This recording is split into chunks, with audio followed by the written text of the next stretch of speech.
Présentation du Médracène, un chef-d'œuvre architectural antique. Le Médracène est un imposant tumulus de pierre mesurant 58,9 mètres de diamètre et 18,5 mètres de hauteur. Ce monument, datant de l'ère numide, est constitué d'une structure cylindrique entourée de 60 demi-colonnes doriques et ornée de 3 fausses portes. Il s'agit du plus ancien mausolée royal antique conservé en Afrique du Nord, et son nom serait lié au roi numide Madris, selon des sources médiévales. Inscrit sur la liste des 100 monuments les plus menacés au monde, il a été proposé par l'Algérie pour figurer parmi les sites du patrimoine mondial en 2002.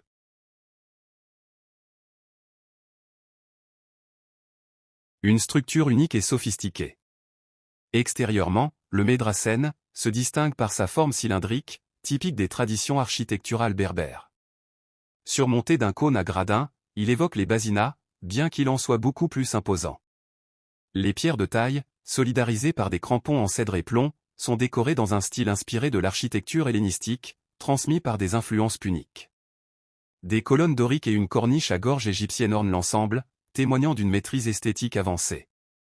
Une plateforme sommitale aurait pu accueillir des sculptures majestueuses, telles que des lions ou des statues ailées.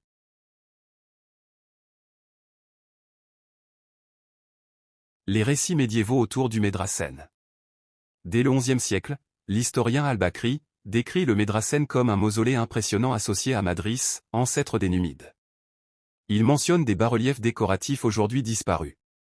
Au XIVe siècle, Ibn Khaldoun renforce cette idée en liant Madris à de nombreuses tribus berbères, telles que les Zénètes ou les Sanadja, et le considère comme un ancêtre mythique des Berbères. Ces récits confèrent au Médracène une aura historique et symbolique importante dans la mémoire collective.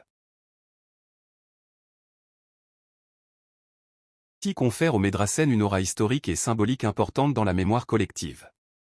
Les premières explorations et hypothèses historiques. Au XIXe siècle, des fouilles menées par l'armée française ne révèlent ni corps ni mobilier funéraire, probablement en raison de pillages antérieurs.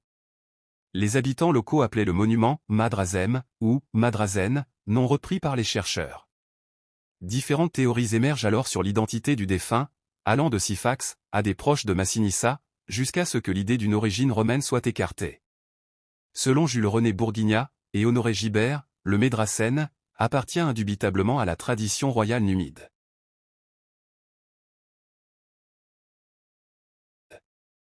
Découvertes récentes et travaux de restauration. En 2015, des archéologues algériens mettent au jour une galerie de 7 mètres sous le mausolée, contenant des objets funéraires tels que des poteries en verre et une monnaie en bronze. Toutefois, le Médracène subit une détérioration alarmante due aux intempéries et aux infiltrations d'eau. Malgré des financements approuvés pour sa restauration, les travaux restent insuffisants, laissant le monument vulnérable aux dégâts. Le Médracène dans la culture et la postérité. Le Médracène continue d'inspirer la culture régionale. Il a donné son nom à l'aéroport de Batna, bien que celui-ci ait été renommé depuis. Chaque année, le marathon international de Médracène relie Batna au mausolée, célébrant l'histoire et le patrimoine numide. Cependant, malgré sa reconnaissance historique, le monument attend des actions concrètes pour préserver sa splendeur et son héritage.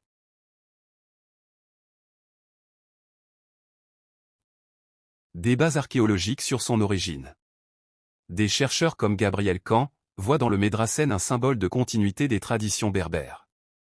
À l'inverse, d'autres, tels qu'Yvon Hébert, y perçoivent l'adoption d'un style architectural hellénistique, marquant une ouverture des rois numides aux influences méditerranéennes. Ce débat reflète la richesse culturelle et l'importance historique de ce site, qui incarne à la fois un ancrage local et une interaction avec le monde antique.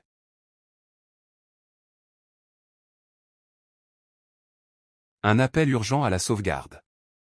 Le Médracène, classé parmi les monuments les plus en danger, subit les ravages du temps et l'indifférence humaine.